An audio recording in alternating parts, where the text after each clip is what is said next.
Mga K-drama fans saan mang sulok ng mundo, check-in tayo. Comment mo muna kung taga saan ka bago magsimula ang kwento. Si Sunjol ay isang binatang labis ang pagiging malinis. Ang kanyang tahanan ay may cleaning robot na gumagana ng 24 na oras sa isang araw at sa loob nito ay may hanay ng lababo. Tuwing umaga, gumigising si Sunjol at maingat na naglalakad sa bawat lababo gamit ang disinfecting soap para hugasan ng paulit-ulit ang kanyang mga kamay. Matapos lubusang maghugas ng kamay, maingat siyang maliligo sa kapipili ng relo, necktie at iba pang accessories. Ang eleganteng at malinis na pamumuhay ni Sunjol ang dahilan kung bakit siya napupusuan ng maraming magagandang babae. Bago umalis ng bahay, kukuha siya ng maayos na nakabalatang tuwalya at pagkatapos magbihis ng walang kapintasan, gagamitin niya ito para buksan ang pinto ng kanyang kotse. Pagpasok sa loob, muli niyang pupunasan ng maigi ang manibela. Samantala, isang babae ang naghihintay ng bus, malakas na nag-eehersisyo ng panga sa umaga habang nakaharap sa lalaking katabi niya. Pagdating ng bus, sumiksik siya bilang huling sakay na ikinagulo ng dating tahimik na espasyo. Habang nagmamaneho si Sunjol, napansin niya ang mga taong naglalakad sa kalye at naisip na walang kamalay-malay sa kaligtasan ng lahat. Walang nagsusuot ng mask.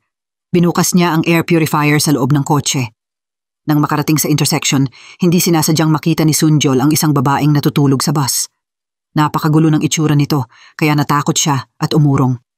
Nag-eehersisyo ng panga ang babae at nilingon si Sunjol gamit ang antok na mga mata bago muling humiga. Nang makita ito, agad na isinara ni Sunjol ang mga bintana ng kanyang kotse at pumiga ng gas. Bulong niya, nakakadiri raw na makakita ng ganoong kalagayan sa umaga pa lang. Ang hindi inaasahan ni Sunjol, ang babaeng ito ang magbabago sa kanyang buhay. Isang nakakahiyang eksena ang naganap nang malagay ang babae sa alanganin sa harap ng lalaking gusto niya. Nakasuot siya ng janitor uniform at may horse head mask sa ulo. Mabilis niyang hinihila ang garbage truck sa kalye. Sa likuran niya, may ilang lalaking humahabol at parami ng parami ang lumalabas para panoorin sila. Marami pang kumuha ng phone para i-record ang eksena. Ang babae ay si Osol. Ang kanyang ama ay isang janitor. Kamakailan, nahospital ang ama niya dahil sa matinding sakit sa likod at hindi makapagtrabaho kaya ipinapalit niya ang anak. Mula pa noong estudyante, may gusto na si Osol sa isang senior. Hanggang ngayon, may nararamdaman pa rin siya para dito. Nang gabing iyon, habang nagtatrabaho bilang kapalit ng ama, nagkataong nakasalubong niya ang senior. Ayaw niyang makita nito ang kanyang gusot na itsura kaya agad niyang kinuha ang horse mask mula sa basura at nagtakbuhan ng baliw. Hirap na hirap siya sa pagsuot ng horse mask habang tumatakbo. Sa huli, nakahanap siya ng pagkakataon para magtago sa isang eskinita. Mabilis na binalot ni Osol ang basura at inilagay sa garbage truck. Sa pagtatangkang tumakas sa nakakahiyang sitwasyon, nagkasalubong sila ni Sunjol na nagmamaneho. Napatigil naman ito sa pagpreno, ngunit natumba ang garbage truck ni Osol. Ang mga tirang pagkain ay tumapon sa kotse ni Sunjol. Para sa isang taong obsessed sa kalinisan, isa itong malaking sakuna. Gayunpaman, lumabas siya sa kotse at maayos na tinanong kung okay lang si Osol. Mahinahon na lumingon ito at nakita ang lahat ng nakatayo roon, kasama ang senior na gusto niya. Mabilis siyang tumayo at sinimulang pulutin ang basura. Ngunit sa pag-alis niya, nagalit si Sunjol. Nagsuot siya ng disposable gloves at lumapit. Anya, paano siya aalis nang hindi man lang tinitignan ang kotse niya? Mabilis na isinulat ni Osol ang isang numero. Gusto na niyang makatakas sa nakakahiyang sitwasyon. Subalit, hindi maintindihan ni Sunjol kung ano ang ibig sabihin nito. Sa inis, tinanggal niya ang horse mask sa ulo ni Osol. Nang wala na ito, kitang-kita ang gusot niyang itsura. Pawis na pawis ang katawan, basa ang buhok at marumi ang damit. Lahat ng kapintasan niya ay nakita ng senior kaya labis siyang nahiya at nadismaya. Ang nakakahiyang eksenang ito ay ikinabalisa ni Osol habang patuloy na kumukuha ng litrato ang mga tao gamit ang kanilang mga phone. Dahan-dahan niyang hinila ang maruming garbage truck palayo. Sa sandaling iyon, dumating ang ina ni Sunjol. Ikinagalit nito ang hirap niyang pag-ayos ng blind date at kung bakit ito nabigo. Palibhasa, nag-blind date na si Sunjol dati. Napakalinis ng kanyang date, kaya natuwa siya, ngunit nang makita niya ang tutuli nito ng itabi ang buhok, natakot siya at tumakbo palayo. Biglang dumating ang cleaning robot na kusang lumabas, dumaan sa automatic door at umalis sa kapitbahayan. Nag-iisip si Osol kung paano magme-message sa senior nang may maramdaman siyang nakaharang sa kanyang paa. Lumingon siya at umupo para tignan kung ano iyon. Akala niya si Rana, ngunit nang makita, bago pa pala ito. Inis pa siya sa may-ari nito na hindi marunong magpahalaga. Isinilid ni Osol ang cleaning robot sa kanyang bag. isang aksyon na nakuha ng kamera sa itaas. Nagmamadaling lumabas si Sunjol para hanapin ang robot. Hinanap niya ng matagal ngunit hindi ito makita. Sa hindi inaasahan, nakita niya si Osol at tinawag ito habang dumadaan sa tambak ng basura. Dahil sa kanyang obsession sa kalinisan, sinadyang lumayo siya dito. Tinanong niya kung may nakita itong malaking bagay. Bago pa man matapos, napansin niyang marumi ang damit ni Osol na hindi nalabhan ng isang linggo. Natakot si Sunjol at umatras. Anya, wala raw iyon at mabilis na umalis. Naguluhan si Osol at hindi maintindihan ang sinasabi ni Sunjol. Pumunta ito sa Community Management Office para tingnan ang surveillance camera at ipinrint pa ang video noong sandaling iyon. Sa pag-uwi mula sa eskwelahan, nakita ng kapatid ni Osol ang notice tungkol sa nawawalang bagay. Nagulat ito nang malamang ang cleaning robot na nakita ni Osol ay nagkakahalaga ng 1,000,000 won. Nagtaka siya kung bakit gagastos ng ganoon si Sunjol para sa robot na iyon. Palibhasa, regalo iyon ng caregiver na nag-alaga kay Sunjol mula pagkabata. Alam nitong malapit na siyang mamatay, kaya ibinigay na niya ito ng maaga. Sinabi ng caregiver na kapag wala siya sa bahay, ang robot ang maglilinis para kay Sunjol. Tinanggap niya ito at pinangalanan ng robot sa caregiver para sa tuwing makikita niya ito, maalala niya ang maliliit na bagay na ginawa nito para sa kanya. Ang pagkawala ng robot ay ikinalungkot ni Sunjol. Habang pinapanood ang footage, bigla niyang naalala ang babaeng nakita niya dati. Kinontak niya ito at nag-ayos ng pagkikita. Nang makita ni Sunjol ang babae, nakasuot ito ng 1 linggong hindi napalitang damit. May natapon pa ditong kimchi mula kahapon at kumain ito ng murang pork ribs para sa tanghalian. 3 araw nang hindi naliligo, kaya labis ang stress ni Sunjol at hirap siyang huminga. Mabilis niyang inispray ang disinfectant sa hangin. Ipinakita ni Sunjol ang notice ng nawawalang bagay na may reward na 1,000,000 won. Nang makita ito, sinabi ni Osol na hindi ba't ito yung itinapon malapit sa basurahan? Paliwanag ni Sunjol, kusang umalis ang robot. Anya, kung nasa kanya ito dapat ibalik. Nag-spray pa siya ng disinfectant. Kinabukasan, ibinalik ni Osol ang cleaning robot kay Sunjol. Pagdating sa bahay, inalis niya ito at may nakita siyang maliit na kahon sa loob. Nang buksan, pagkatapos tignan ng laman, sumigaw siya at itinapon ito sa labas. Kinabukasan, habang nasa elevator, nakasabay ni Sunjol ang isang lalaking tawag ng tawag sa mga babaeng kasabay na tinatawag pang "My Dear". Labis itong ikinayamot ni Sunjol. Inutusan niya ang sekretary na kunin ang disinfectant spray. Niluglog niya ito ng ilang beses at sinimulang ispray ng malakas sa loob ng elevator. Kulang pa ang 1 bote, kaya nanghingi pa siya ng isa para mag-spray ulit. Nagsimulang umubo ang lalaki at umupo sa sahig. Nang bumukas ang elevator, lumabas sina Sunjol at ang sekretary mula sa mist. Alam na alam ni Osol ang nararamdaman para sa kanyang senior. Sa freshman welcome party, nakaupo ang senior sa tapat niya. Nagustuhan nito ang cute niyang itsura. Isinandal niya ang baba sa kamay at marahang tinitigan siya at naalala pang hinaplos ang buhok nito. Sa klase, gumamit si Osol ng maliit na salamin para linggunin ang senior sa likuran. Napansin nito. Sa kanyang isip, alam niyang interesado rin siya kay Osol. Nang araw na iyon, nag-ayos si Osol at kahit mga kaibigan niya ay pumuri sa kanya. Sumama siya sa celebration para sa senior kasama ang mga kaibigan na pinilit siyang maupo sa tabi nito. Itinaas ng lahat ang baso para mag-toast. Pagkatapos uminom ni Osol, hinaplos muli ng senior ang buhok nito. Ang malambing na ekspresyon nito ay ikinatuwa ng lahat. Ngumiti lang ito ng walang imik. Nang silang dalawa na lang, pinuri ng senior si Osol bilang matalino at maunawain dahil tinutulungan niya ang ama sa trabaho, isang bagay na hindi gagawin ng iba. Pagkatapos, hinaplos ulit nito ang ulo niya at sinabing hinintay niya ito dahil alam niyang darating siya. Nang marinig ito, labis ang tuwa ni Osol at humiga sa lupa na parang ang mga bituin ay naging puso. Sa sandaling iyon, napakasaya ni Osol. Nang gabing iyon, pag-uwi, nag-message si Osol para pasalamatan ng senior dahil hindi nito ikinwento sa mga kaklase ang video ng horse mask. Maya-maya, sinabi ng senior na gusto niyang ilibre ito sa tanghalian kinabukasan. Labis itong ikinatuwa ni Osol kaya nagpagulong-gulong pa siya sa kama. Nang malaman ito ng mga kaibigan niya, naisip nilang bakit gustong makipag-date sa kanya ang senior. Dinala si Osol ng mga kaibigan niya para mamili ng regalo at isa sa kanila ang pumili ng pares ng pantalon para sa lalaki. Dinala ni Osol ang regalo sa lugar ng kanilang pagkikita. Ngunit biglang sinabi ng senior na may problema sa trabaho. Hindi dumating ang mga modelo at galit ang direktor. Kailangan niya ng tulong ni Osol. Naging malinaw na pinapangarap niya si Osol na maging food model sa shopping TV program. Mabait si Osol. Kumain siya ng malalaking subo nang hindi inaalala ang imahe niya. Nang araw na iyon, Muling inimbitahan si Osol ng senior sa kanyang kumpanya. Nagulat siya nang pilit siyang hinila ng isang babaeng empleyado paakyat at pinapalitan ng damit.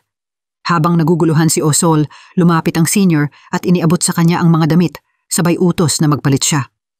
Naging malinaw na sa pagkakataong ito, magmomodel siya para sa seatbelt ad at utos ng senior ang ginawa ng empleyado.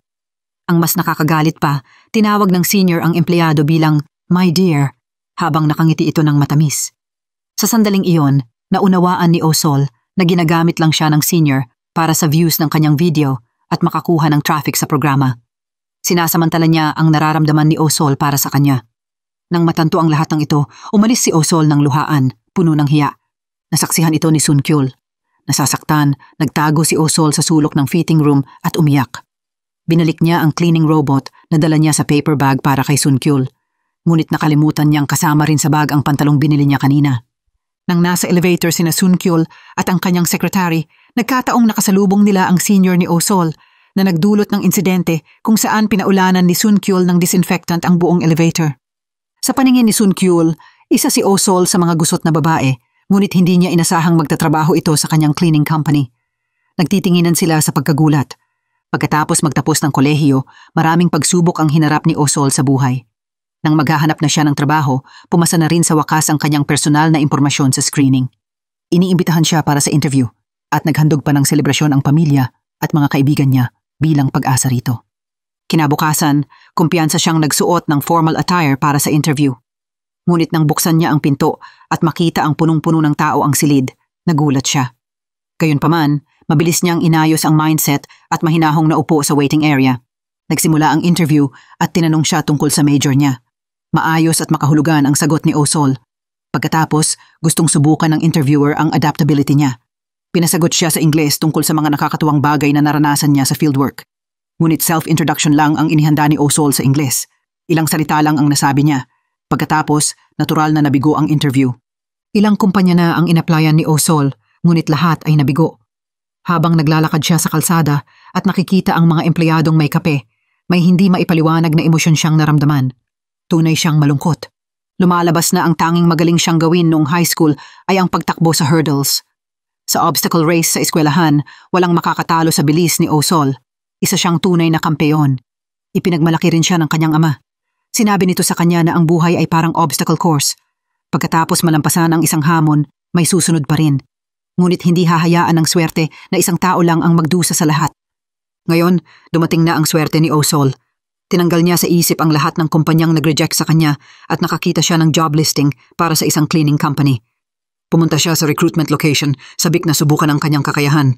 Gusto ng kumpanya ng physical tests, kasama ang pagtakbo sa obstacle course, pull-ups at pagtakbo habang may daladalang weights. Napakagaling ni Osol sa lahat ng ito, nauna sa kanyang mga kalaban. Sa unang pagkakataon, naramdaman niyang kinikilala ang kanyang likas na talento at pumasa siya sa interview. Sa wakas, nagsimulang umangat ang buhay ni Osol. Nang araw na iyon, inanunsyo ng sekretary ang mga pumasa sa interview.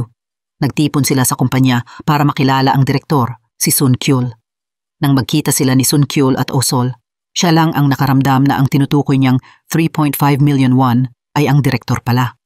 Natuklasan din ni Sun Kyul na ang babaeng tinawag niyang horsehead ay nagtatrabaho na pala sa kanyang kumpanya. Nagpapatakbo si Osol ng malaking vacuum cleaner sa loob ng silid. Sumisigaw dahil hindi niya alam kung paano ito gagamitin ng maayos. Hindi alam ng mga kasamahan niya ang gagawin. Sa sandaling iyon, pumasok si Direktor Sun Kyul. Hindi sinasadyang itulak ni Osol ang vacuum sa harap nito, kaya natakot si Sun Kyul at umurong sa sulok, sabay utos na lumayo siya. Mabilis na inunplug ng mga kasamahan ang vacuum at napansin ng lahat si Sun Kyul na nakayukod sa sulok. Hindi nila napigilang matawa. Lumalabas na ang direktor ay maaari rin palang maging kaakit-akit at duwag. Pagkatapos makarating sa cleaning company, nagtrabaho si Osol at ang mga kasamahan niya bilang cleaning staff sa isang office building. Ano man ang gawin ng mga kasamahan niya, hindi nila maayos ang basura sa restroom. Hindi takot madumihan si Osol, kaya kusang tumulong siya sa mga kasamahan, sabay bilin na mag-mop na lang sila. Pagpasok, sinubukan niyang ayusin ang toilet at inis na nagsalita tungkol sa kinain ng mga tao sa kumpanya na nagdulot ng kalat. Pagkatapos ng lahat ng pagsisikap, naayos rin ni Osol ang toilet, ngunit pagod at sawa na siya. Sa pagtingin sa glass window, nakita niya ang ibang nagtatrabaho at na-imagine ang sarili bilang isa sa kanila. Habang nalulunod sa magandang pangarap na iyon, Tinawag siya ng isang babaeng makikisig bilang cleaning lady. Nagulat siya ng ilang hakbang pa lang, natisod ang babae at natapon ang kape sa sahig. Hiniling nito kay Osol na linisin ang kape, ngunit patuloy siyang tinatawag na cleaning lady. Hiniling pa ng babae na bigyan siya ng papel. Hindi na nakapagtimpi, tinawag din ni Osol ang babae sa parehong pangalan. Galit na kinutya siya ng babae. Anya, nakakatawa raw na ang isang tagalinis lang ay may ganong kayabangan. Sa sandaling iyon, dumaan ang team leader at inireklamo ng babae na nagkamali si Osol. Galit din ang team leader kaya pinagalitan si Osol. Walang magawa kundi humingi ng paumanhin habang ipinagpilitan ng mayabang na babae na ipagpatuloy ni Osol ang paglilinis. Sinadya nitong itapon ang ginamit na basang tuwalya sa sahig. Sa sandaling iyon, habang naglalagay ng disposable gloves si Sunkyul, lumapit siya at kinuha ang maruming tuwalya mula kay Osol. Tinawag niya pabalik ang babae at pinaglinis ito sa sarili. Sinabi niya sa babae na hindi kasama sa cleaning contract ang lugar na iyon. Ibinigay niya pabalik ang maruming tuwalya at sinabihan si Osol na huwag humingi ng paumanhin sa mga walang basehang bagay. Anya, hindi dapat sisirain ng cleaning company ang dignidad niya at hindi niya kailangang lumuhod sa kahit kanino. Umalis ang babae ng galit at muling tinawag siya ni Osol bilang cleaning lady, sabay alok na ipapahiram siya ng basahan. Ang babae, hawak ang maruming tuwalya sa isang kamay at ang basahan sa kabila ay napahinto sa galit. Nang araw na iyon, inimbitahan ni Sunkyul ang mga tauhan ng kumpanya para sa dinner. Balak ni Osol na umupo sa tabi nito, ngunit umiwas si Sunkyul sa pamamagitan ng dahilan na kaliwete siya at baka magkadikit ang kanilang mga kamay. Walang magawa, tumayo si Osol at gustong umupo sa tapat nito. Ngunit sinabi ni Sunkyul na mahaba ang kanyang mga binti at baka masagi siya, kaya sinadyang ilagay si Osol sa pinakamalayo sa kanya. Hindi apektado si Osol. Uminom siya ng marami at nasiyahan sa masarap na pagkain. Hindi nagtagal, lasing na siya. Umuupo siya sa tabi ng kalsada at nang magising ang malay, napansin niyang tumatawag ang senior. Dahil malinaw na niyang nakita ang tunay na ugali nito, pinili ni Osol na huwag sagutin ang tawag at muling uminom. Habang tumatakbo, hindi sinasadyang mabangga ang ulo niya sa malapit na poste. Nakaupo sa lupa at yakap ito, may dalawang lalaking lumapit kay Osol, balak samantalahin ang kalagayan niya. Buti na lang dumating si Sunkyul para iligtas siya. Dahil sobrang lasing si Osol, kailangan niya itong ihatid sa bahay. Bilang malinis na tao, naglatag siya ng plastic sheet sa upuan. Sa sandaling iyon, nabanggit ni Osol na sumasakit ang tiyan niya at nang ihanda niyang sumuka, natakot si Sunkyul. Mabilis niyang sinabihan si Osol na huminga ng malalim at pigilan ito. Anya, hindi siya pwedeng sumuka dito. Ngunit hindi na makontrol ni Osol ang sarili. Dahil dito, nakalimutan ni Sunkyul ang fog sa labas. Walang magawa kundi ibaba ang bintana ng kotse at humingi ng tulong. Tunay na mabait si Sunkyul. Nanatili siya sa tabi ni Osol habang lasing ito. Nang maglakad sila papunta sa bahay nito, nakita ni Sunkyul ang senior na naghihintay doon. Lumapit ito, nagrereklamong hindi binasa ni Osol ang mga mensahe niya at nag-alala siya ng sobra. Pareho ang pagkadismaya ni Osol sa kanya at itinulak siya palayo. Sa sandaling iyon, napansin ng senior si Sunkyul sa tabi niya at tinanong kung nagkita na sila dati. Direktang itinanggi ito ni Sunkyul. Pagkatapos, hinawakan ng senior ang kamay ni Osol. Gustong iuwi siya. Ayaw na ayaw ni Osol, kaya sinubukan niyang tumakas. Sumulong si Sunkyul at hinawakan ang kabilang braso ni Osol. Parehong hinila siya ng dalawang lalaki, tila ba nakikipag-agawan. Ginagawa si Osol na parang lubid sa tug of war. Buti na lang dumating ang kapatid ni Osol sa sandaling iyon. Mabilis na ibinigay ni Sunkyul si Osol sa kanyang kapatid. Hinubad ang kanyang guwantes at payapang umalis. Hinablot ni Osol ang pork intestines mula sa bag ng kapatid at hinabol si Sunkyul para magpasalamat sa paghatid sa kanya. Ipinasok pa niya ang intestines sa bag ni Sunkyul bilang bayad sa pamasahe. Nagulat si Sunkyul nang malamang mainit pa ang bagay sa kanyang bulsa. Hinugot niya ito at tiningnan. Sa totoo lang, ayaw na ayaw niya ang pig intestines. Natakot siya at itinapon ito sa sahig habang sumisigaw. Dahil sa sobrang pagiging malinis, inamoy pa niya ang kamay na humawak sa intestines. Muling nawala sa sarili si Sunkyul, sumisigaw sa gitna ng gabi. May cleaning company si Sunkyul at lahat ng staff ay batang guwapo na laging nakakaakit ng mga babae sa kalye. Mahigpit ang kanyang standards sa cleaning staff. Bawat fingerprint o water stain ay kailangang punasan ulit. Kahit isang hibla ng buhok sa sofa ay hindi dapat makaligtas sa kanyang mata. Kapag may nakita siyang mali, kailangang linisin muli ang lahat. Mahirap intindihin ng karamihan ang mga hinihingi ni Sunkyul, ngunit walang nakakaalam na ang dahilan nito ay ang kanyang nakaraan noong bata pa siya. Lumalabas na single mother ang nanay ni Sun Kyul at nabuntis ng hindi kasal. Nawalan siya ng ama noong bata pa siya at umalis ang kanyang ina papuntang ibang bansa kaya naiwan siya sa lolo. Tuwing makikita ng lolo si Sun Kyul na naglalaro sa labas at nadudumihan, pinapagalitan siya at pinapaliguan ng maigi. Pagkatapos, hahampasin siya ng lolo ng stick na nagiiwan ng mga peklat sa katawan niya. Habang hinahampas siya, sinasabi ng lolo na dapat siyang manatiling malinis. Kapag wala ang nanay niya, si Yaya ang nag-aalaga kay Sun Kyul. Ipinaliwanag nito na para sa ikabubuti niya ang ginagawa ng lolo at huwag masyadong magalit. Pero para kay Sun Kyul, galit sa kanya ang lolo dahil wala ang nanay niya. Sinabi niyang walang nagmamahal sa kanya at malalim ang emotional scars na naiwan ng kanyang pagkabata. Minsan, naghugas siya ng mukha ng napakaraming beses hanggang sa mamula at magkaliskis ito, ngunit patuloy pa rin siya sa paghuhugas. Kahit pinipigilan siya ng Yaya, iginiit ni Sun Kyul na sinabi ng lolo na hindi nababalik ang nanay niya kung siya'y madumi. Sa kasalukuyan, nakasuot ng work clothes si Oh-sol. Habang kausap ang kaibigan sa tabi ng kalsada, nadaanan siya ng senior. Lumapit ito at tinawanan si Oh-sol sa trabaho niya. Ginawan pa niya ng katatawanan ang direktor nito, aniya walang gustong makisama sa isang katulad ni Oh-sol. Sa sandaling iyon, nakita ni Oh-sol si Sun Kyul na dumaraan at nagkaroon ng ideya. Buong tapang niyang sinabi sa senior na siya ang girlfriend ni Sun Kyul at napakagwapo raw nito. Hindi naniwala ang senior. Tinawag ni Oh-sol si Sun Kyul na love ko at tumakbo palapit, ipinakilala ang senior bilang boyfriend niya. Natigilan si Sun Kyul sa tabi, naguguluhan sa nangyayari. Tinanong ng senior kung bakit hindi sila nagkakamay kung magsyota nga sila. Lumingon si Oh-sol at bulong kay Sun Kyul na tulungan siya. Pero prinsipyo ni Sun Kyul ang nasa isip. Diretsahan niyang sinabing hindi siya sang-ayon at hindi niya alam kung paano siya tutulong. Nang makita ang kakaibang ugali nila, muling tinawanan sila ng senior. Sa puntong iyon, wala nang ibang opsyon si Oh-sol. Tinipon niya ang lahat ng lakas para hilahin pababa si Sun Kyul at walang pakialam sa lahat, diretsyong hinalikan ito. Agad na nadala sa ospital si Sun Kyul dahil sa halik. Nahimatay siya sa lugar matapos siyang halikan ni Oh-sol. Nag-aalala ang mga staff sa kanya, ngunit iginiit niyang okay lang siya, aniya may dumampi lang sa labi niya. Habang nagbibihis para umalis sa ospital, dumating si Oh-sol para humingi ng tawad.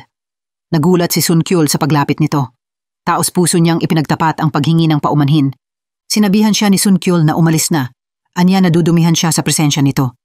Nasobrahan para kay Oh-sol ang reaksyon niya at namula nang sabihing isang halik lang naman iyon. Ngunit inilista ni Sun Kyul ang mga bakterya sa bibig ni Oh-sol, aniya papasok ang mga mikrobyong ito sa katawan niya. Tinawag pa niya itong sewage collector. Nang marinig ang sinabi nito, galit na galit si Oh-sol. Pag-uwi, naghilod siya ng malakas sa muka. Tumingin naman sa salamin si Sun Kyul, hinipo ang labi, nagulat sa sariling reaksyon. Naalala niya na nawala ang first kiss na iningatan niya sa loob ng 29 na taon dahil kay Oh-sol. Pagkatapos, nag-toothbrush siya ng malakas. Kinabukasan, tiningnan ni Sun Kyul ang itsura niya sa salamin.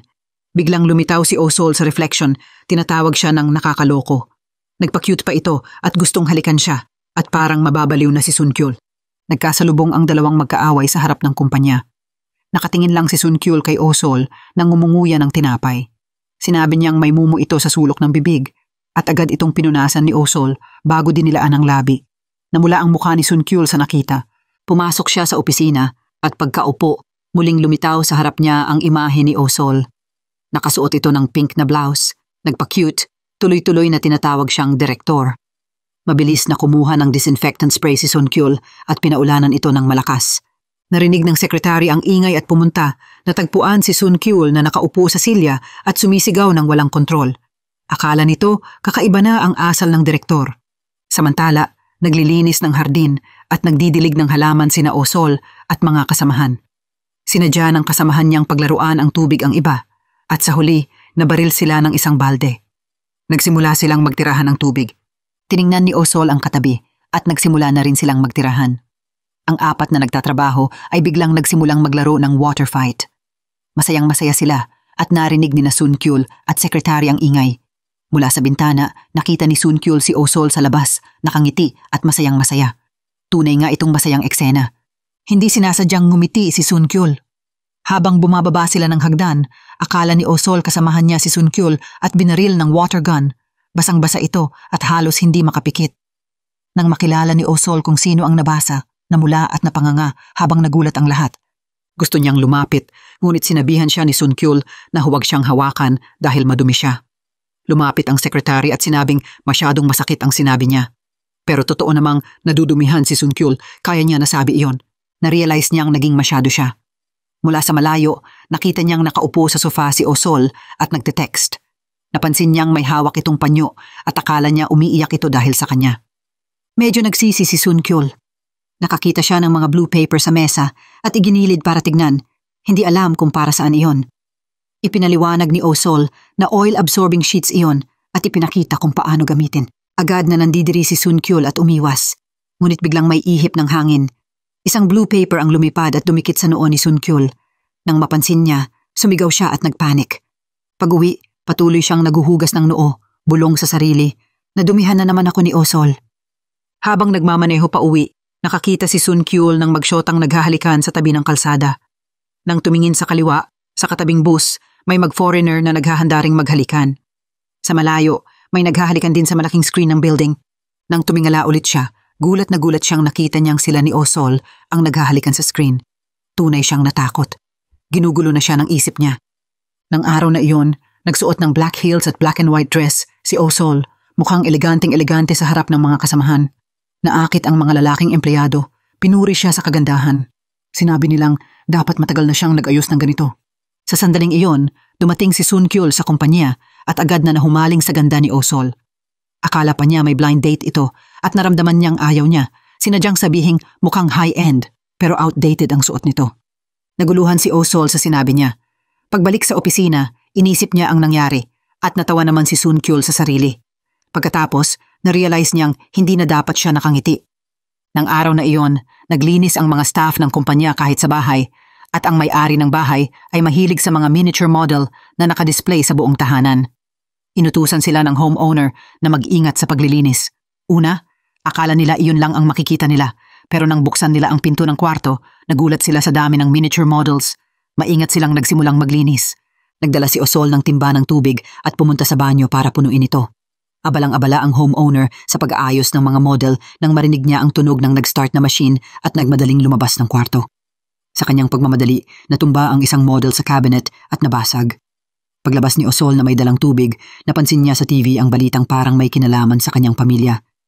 Nang lapitan siya ng kasamahan para humiram ng timba, hindi napansin ni Oh-sol ang model sa paanan niya at natisod dito. Pagbalik ng homeowner sa kwarto at makita ang nabasag na model, nagalit ito at sinabing limited edition iyon at wala sa bansa. Itinulak niya si Oh-sol at inisip ng mga kasamahan nitong sobra na ang homeowner. Gusto nilang ipagtanggol si Oh-sol pero lalo lang itong nagalit. Sumigaw ito na ang babae raw ay talagang malas. Bunga nito, hindi lang pinalayas ng walang awa si Oh-sol ng homeowner kundi pinagalitan pa ni Sun Kyul. Tinanong niya kung nag-ayos ba ito para sa blind date o para mang-akit ng customer. Sinabi pa niyang ayaw na niyang makita si Oh-sol at inutusan itong lumabas kaagad ng opisina. Napakasakit ng mga salitang iyon para kay Oh-sol, lalo na't anibersaryo ng pagkamatay ng ina niya ang araw na iyon. Tuwing araw na ito, nag-aayos siya para makita ng ina, para malaman ng yumaong ina na okay siya at hindi na kailangang mag-alala. Pero hindi alam ito ni Sun Kyul. Ikinuwento ni Oh-sol sa ina ang mga hinanakit at talagang nakakaawa ang kalagayan niya. Sinabi ng sekretary kay Sun Kyul na ang dahilan kung bakit nag-ayos si Oh-sol ay dahil anibersaryo ng pagkamatay ng ina nito. Nang malaman ito, naisip ni Sun Kyul ang mga sinabi at ginawa niya kay Oh-sol at nagsimulang maramdaman na naging masyado siyang harsh. Kahit ang robot vacuum cleaner ay pumunta at sumagi sa kanyang paa, parang nagsasabing dapat siyang humingi ng tawad. Kaya tunay siyang pumunta kay Oh-sol para mag-apologize. Nakaupo sila sa bench at kinakabahan na inalog ni Sun Kyul ang binti, hindi alam kung paano magsisimula. Tinanong siya ni Oh-sol kung bakit niya ito pinuntahan ng gabi na. Kailangang humanap ng topic si Sun Kyul.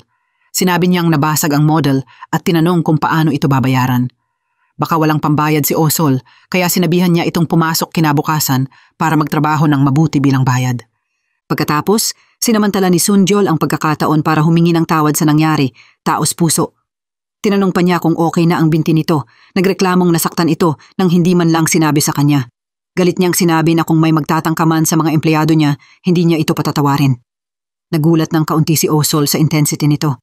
Pag-alis ni Sun Kyul, kinuha ni Oh-sol ang fish guts na binili niya para sa stray cat mula sa bag at minahal na pinakain ito. Nakatago si Sun Kyul sa likod ng puno, palihim na pinapanood si Oh-sol at hindi sinasadyang ngumiti. Naisip niyang ang cute nito. Maliwanag na gusto niya ito.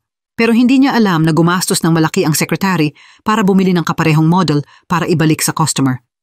Habang paalis na sila, pinilit ni Sunjol na aminin ng customer ang katotohanan tungkol sa nabasag na model na may camera pala ito sa bahay. Pinagbantaan niya ang customer na kung hindi magsasabi ng totoo, isasakdal niya ito sa defamation. Nang marinig ito, nagsisi ang customer at lumuhod kay Sunjol. Inamin ang kasalanan at humingi ng tawad. Hiniling ni Sunjol na personal itong humingi ng tawad kay Osol. Nang marinig ni Osol ang apology, hindi pa rin niya alam ang nangyari at sinabing kasalanan niya ang lahat. Lumuhod ang customer sa harap ni Osol, nagmamakaawa. Doon lang naunawaan ni Osol, pala si Sunjol ang nagpatawag nito at naayos na ang hindi pagkakaunawaan. Nang araw na iyon, nakatayo si Osol sa mataas na hagdan, naglilinis ng orasan sa itaas. Sinabihan niya ang kasamahan na humahawak ng hagdan na huwag mag-alala at magtrabaho na lang. Nag-aalala ang kasamahan at pinaalalahanan siyang mag-ingat. Sa sandaling iyon, dumating sina Sunjol at secretary. Nag-alalang tinanong ng secretary kung gumaling na ang sugat sa binti ni Osol. Sinabi nitong okay na ang binti niya, hinampas pa ang hita. Pero nawalan siya ng balance at nahulog sa hagdan. Nakita ito ni Sunjol at agad na sumugod, iniunat ang mga braso para mahuli si Osol. Pero kakaiba, ngayong pagkakataon ay walang naramdamang discomfort si Sunjol. Habang nag-iisip pa siya nito, isang maruming pink na basahan ang nahulog mula sa itaas at tumama mismo sa mukha ni Sunjol. Tinanggal niya ito at tiningnan at sa loob ng 3 segundo, hinimatay siya. Nang araw na iyon, papasok sa trabaho si Osol at nakikipag-usap sa telepono sa kaibigan. Biglang huminto ang isang kotse sa harap niya. Ang driver pala ng ina ni Sunjol. Dinala siya para makilala ang ina ni Sunjol. Kahit nakasuot ng sunglasses, nakilala siya ni Osol sa malapitan. Pinuri nito ang ganda at estilo ng damit ng ina na ikinatawan nito. Ang dahilan ng pagkikita ay gusto makita ng ina ni Sunjol kung ano itsura ng babaeng kinarga ng anak. Balak nitong babalaan si Osol na lumayo sa anak. Pero pagkatapos makilala si Osol, naging kampante ang ina dahil akala niya malabong maging sila. Hindi inaasahan ni Osol na tinanong kung bakit hindi pwede na anumang bagay ay posible. Tinanong pa niya kung bakit hindi siya magugustuhan ni Sunjol. Sa sandaling iyon, katatapos lang magpa-check ng sugat sa kamay si Sunjol sa ospital at nakita niya ang driver ng ina sa kalsada. Dumating siya sa tamang oras para marinig ang sinasabi ni Osol. Nang makita ng ina ang sugat, agad itong tinanong, pero iniiwas ni Sunjol ang tingin na may disgusted expression na lalong ikinagalit ng ina kay Osol. Pagkatapos ng trabaho, nakaupo at nagkukwentuhan sina Osol at mga kasamahan. Ibinahagi ng isang kasamahan ang ilang kwento tungkol sa direktor. Nagbiro sila na nang isilang ang direktor, hindi ito umiyak, kundi tinanong kung sterilized na ba ang diaper niya. Kahit imposible ito, naniniwala ang lahat na sobra ang cleanliness obsession ng direktor. Habang nag-uusap, napunta ang usapan sa insidente kaninang umaga nang mahuli ng direktor si Osol sa pagkahulog. Nagtaka ang lahat kung paano nakahawak ng walang problema ang isang may cleanliness obsession. Nagbiro ang isang kasamahan na baka in love ang direktor kay Osol. Pero bago matapos, naamoy nito ang espesyal na amoy sa buhok ni Osol. Tinanong niya kung nag-shampoo ba ito ngayong araw. Talagang hindi pa nag-shampoo si Osol. Hindi niya maamoy ang sarili, kaya pinasubo niya ang kasamahan. Pagkatapos amuyin, agad na nasuklam ito sa baho, kaya naniwala ang lahat na malabong may gusto ang direktor kay Osol. Nang araw na iyon, tinawag ulit ni Sunjol ang doktor para itanong kung gumaling na ang kanyang kondisyon. Hiniling ng doktor na sumailalim siya sa simpleng test para malaman kung isang tao lang ang kanyang mahahawakan o marami na. Lihim na pumunta si Sunjol sa staff room at tiningnan ang mga tasa ng lahat. Naisip niya na kung mahahawakan niya ang isa sa mga tasa, ibig sabihin gumaling na siya. Nang abutin niya ang dilaw na tasa sa harap, hindi niya ito magawa. Matapos huminga ng malalim, sinubukan niya ang berdeng tasa sa tabi. Sa pagkabigo, sinubukan niya ang pulang tasa ni Osol sa tabi nito nang marinig ang pagbalik ng staff. Sa panic, kinuha niya ang pulang tasa at nagtago sa sulok. Habang naghahanda ang lahat para mag-coffee break, hindi makita ni Osol ang tasa nito. Sa sandaling iyon, may staff na pumunta sa refrigerator at habang binuksan ang bote ng tubig, nahulog ang takip at gumulong sa harap ni Sunjol. Nagkatinginan sila at sabay sumigaw. Napansin ng team ang nakakahiyang eksenang ito. Mabilis na itinago ni Sunjol ang tasa sa likuran at gumawa ng excuse. Sinabi niyang nandoon siya para i-check ang sanitation ng kumpanya at inutusan ang lahat na maglinis ng maayos. Pag-uwi ni Sunjol, hinawakan niya ang pulang tasa ni Osol at nagsalita sa sarili. Nagtaka siya kung bakit niya dinala ito. Pagkatapos, hinipo niya ang tasa at tiningnan ang name tag. Hindi sinasadyang ngumiti. Binuksan niya ang TV na nagpapalabas ng romantic movie. Sinabi ng host kay Sunjol na siya'y in love. At pagkatapos ay lumitaw si Oh-sol na nagsabi rin nito sa kanya. Pagkatapos, gumawa ito ng heart gesture gamit ang mga kamay. Dahil sa palabas kagabi, hindi nakatulog ng maayos si Sunjol at dumating sa opisina ng umaga na may mga dark circles sa ilalim ng mata. Napansin niyang hindi malinis ang workspace ng staff kaya kumuha siya ng disinfectant spray at sinimulan itong ispray ng malakas. Sa sandaling iyon, lumapit si Oh-sol mula sa likuran at tinawag siyang direktor. Nang lumingon si Sunjol, bumalik ang mga alaala ng pag-amin ni Oh-sol kagabi at malakas niyang sinabing hindi siya in love. Sa kanyang frenzy, hindi sinasadyang na-spray ang disinfectant mismo kay Oh-sol na nagulat at nahirapang huminga. Pinagalitan ng secretary si Sunjol sa opisina. Naalala niya na kapag nasaktan niya ang iba, kailangan niyang mag-sorry agad. Ipinilit ng secretary na humingi ng tawad si Sunjol kay Oh-sol at tinawag ito. Ipinaliwanag ng secretary kay Oh-sol na may cleanliness obsession si Sunjol at sana maintindihan niya ito at hindi masyadong magalit sa direktor. Sa sandaling iyon, nadaanan ni Sunjol at narinig niyang sinabi ni Oh-sol na gusto niya ito simula pa lang. Akala niya mabuting tao si Sunjol. Natakot si Sunjol na malaman ng sekretary ang nararamdaman niya kaya nagpanik siya at tumakbo palayo. Samantala, kinuha ni Oh-sol ang beef bone soup na ginawa niya at ibinigay sa sekretary, ipinapabigay kay Sunjol para gumaling ang kamay nito. Gusto sana ng sekretary na personal itong ibigay ni Oh-sol para mas maganda. Nang gabi, pagkatapos maligo, tiningnan ni Sunjol ang sarili sa salamin at naalala ang mga sinabi ni Oh-sol kanina. Biglang bumilis ang tibok ng puso niya. Tumunog ang doorbell. Si Oh-sol pala. Nagpanik si Sunjol dahil nakabathrobe pa siya at basa ang buhok.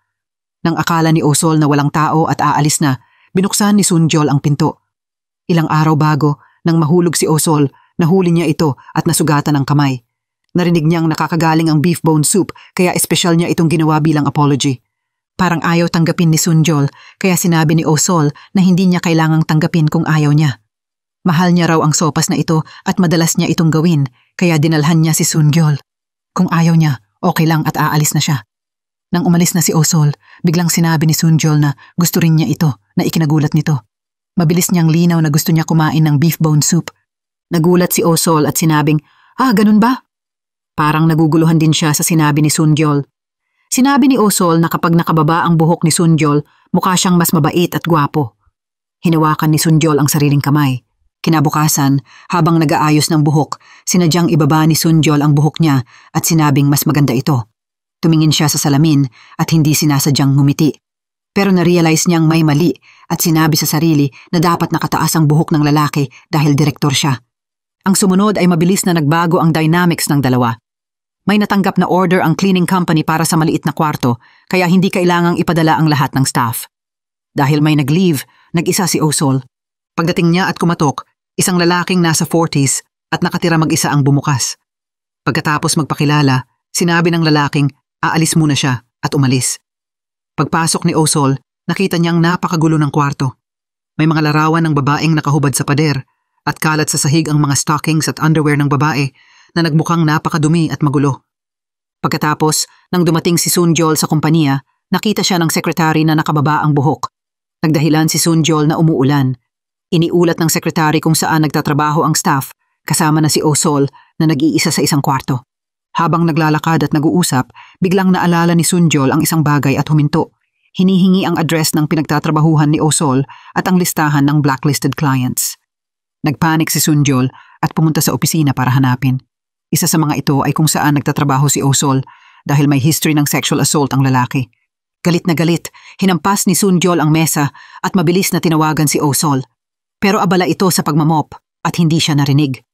Nang yumuko si Oh-sol para linisin sa ilalim ng kama, nakita niya ang maraming stockings. Biglang nawalan ng ilaw at kumulog sa labas. Bumukas ang pinto at nakita ang lalaking basa sa doorway. Nakakatakot ang itsura. Samantala, nagmamadaling pumunta si Sunjol sa pinagtatrabahuhan ni Oh-sol. Inalis ang bandage sa sugat at itinapon. Pagdating niya, mabilis siyang umakyat at sumigaw ng pangalan ni Oh-sol habang kumakatok sa pinto. Nang makita ang lalaki, hindi siya nagsalita. Sa halip, itinulak niya ito papasok ng bahay. Sinuntok ni Sunjol ang lalaki at bumagsak ito sa sofa. Nakatayo si Oh-sol sa likod ni Sunjol na may hawak na timba, nagpapasalamat na ligtas siya. Galit na tinanong ng lalaki kung bakit siya sinuntok. Naghatid si Sungyol kay Osol pauwi, seryoso at tahimik sa buong biyahe. Napansin ni Osol na dumudugo ang kamay ni Sungyol at pinahinto ito para lagyan ng gamot. May dala siyang ointment at sinabi kay Sungyol na konti lang naman ang hawak niya. Pagkatapos mag-bandage, sinabi ni Osol na ang kakaiba niya nitong mga nakaraang araw. Hiningi ni Sungyol ang kamay ni Osol para makumpirma ang isang bagay. Pinunasan muna ni Osol ang kamay sa damit bago iniabot. Dahan-dahang hinawakan ni Sungyol ang kamay nito. Sinabi ni Osol na kung nakumpirma na niya, kailangan na niyang umalis. Hinila siya pabalik ni Sungyol at niyakap at naghalikan sila. Sa wakas, inamin ni Sungyol na mahal niya si Osol. Nang gabing iyon, pag-uwi ni Osol at paghiga sa kama, naisip niya ang nangyari sa kanila. Nagtatanong siya kung sila na ba o gusto ba siya ni Sungyol. Maaga kinabukasan, naghihintay ang ama at kapatid ni Osol sa pinto ng banyo, nagmamadaling makapasok. Sa unang pagkakataon, nag-shower si Osol sa umaga. Ang galing talaga ng pag-ibig. Ito rin ang unang pagkakataon na nagbihis si Osol sa harap ng salamin at tiningnan ang sarili bago pumasok.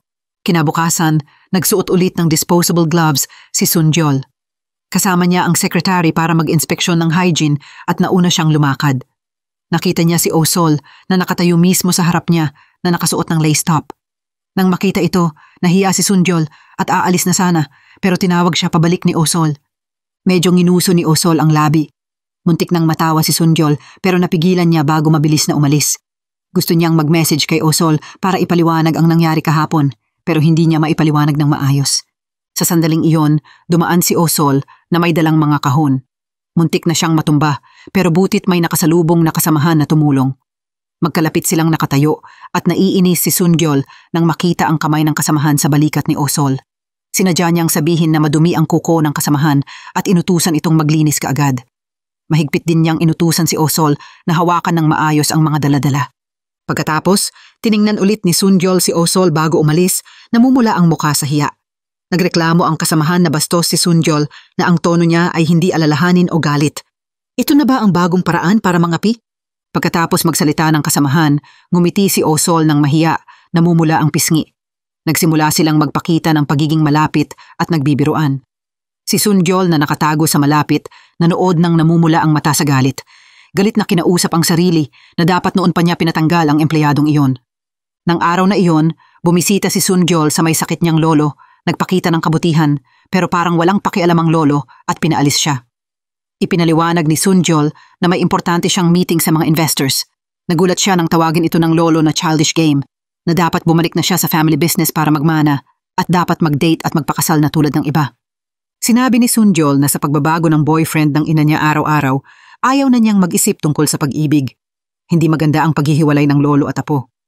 Sa ospital mamaya, nakita ulit ni Sungyol ang ina at nalaman na nagpalit na naman ito ng boyfriend. Nag-away sila kung saan sinabi ni Sungyol na simula bata siya, palagi na lang nagpapalit ang ina ng partner. Lagi nitong sinasabi na ang bago ay pwedeng maging ama niya. Ang ina ang nagturo sa kanya na ang sincerity ay ordinaryong bagay sa mundo. Nang gabi, nakaupo sina Osol at Sungyol sa outdoor restaurant, tahimik na magkatapat. Sa wakas, nagsalita si Osol tungkol sa party na pinuntahan niya kasama ang mga kasamahan. Nanatiling tahimik si Sungyol.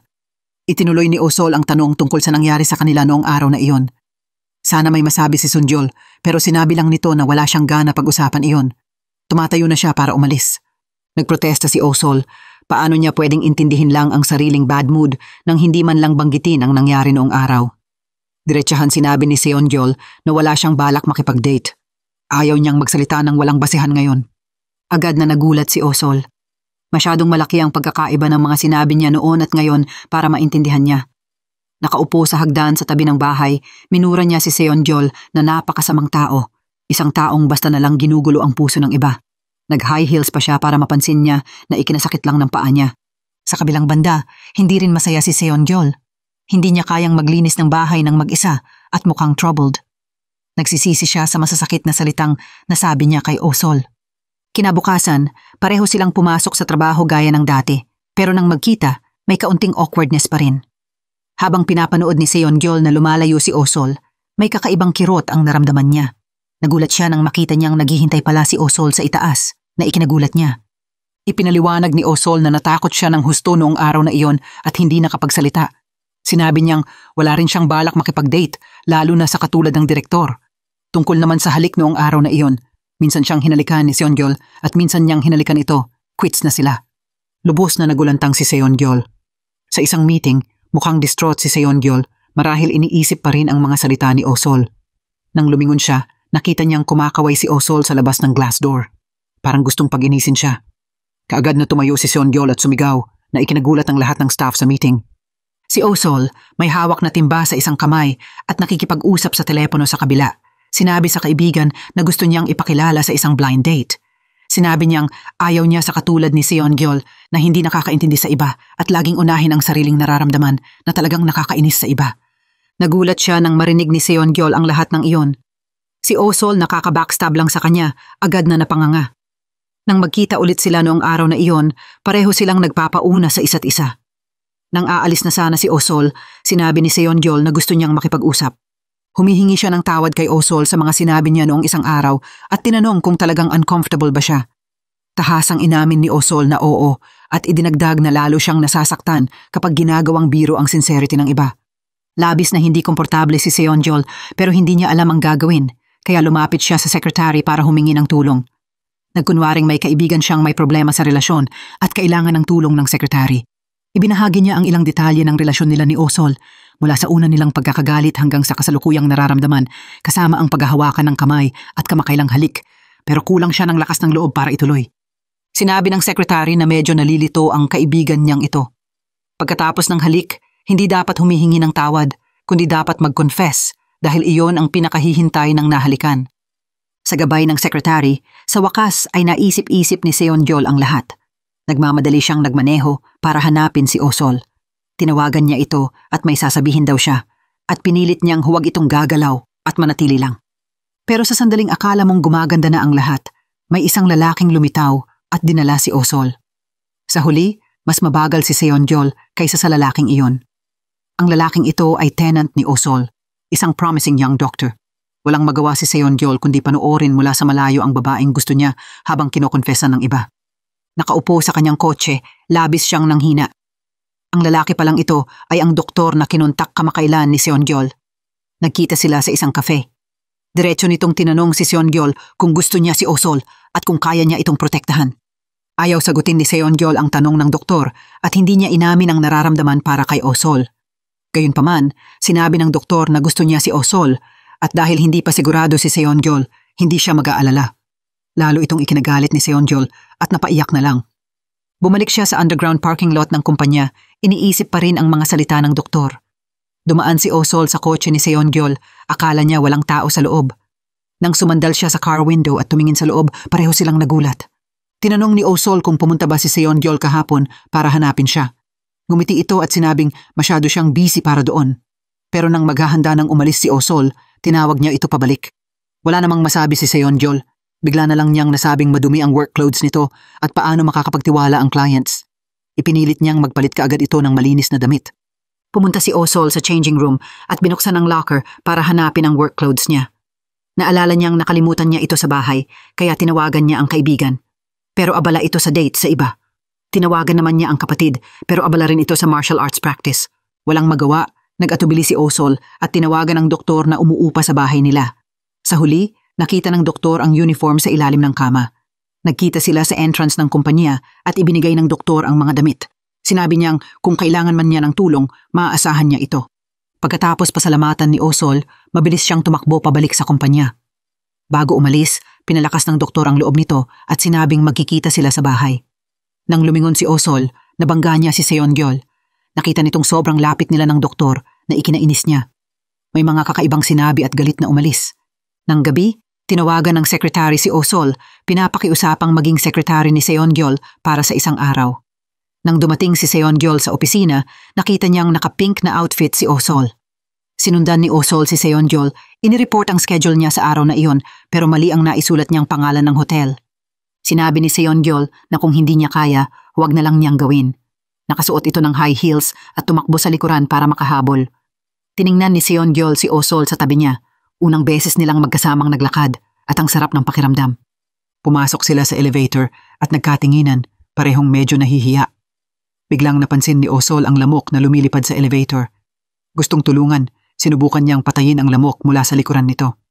Nang iaabot na niya ang kamay, Lumingon si Seongyol.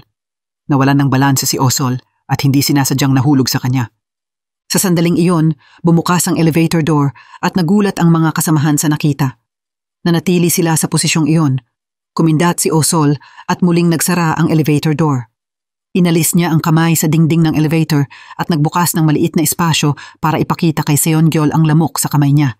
Pagkakita nito, sumigaw ng takot si Seongyol. Umuga ang elevator na parang may lindol.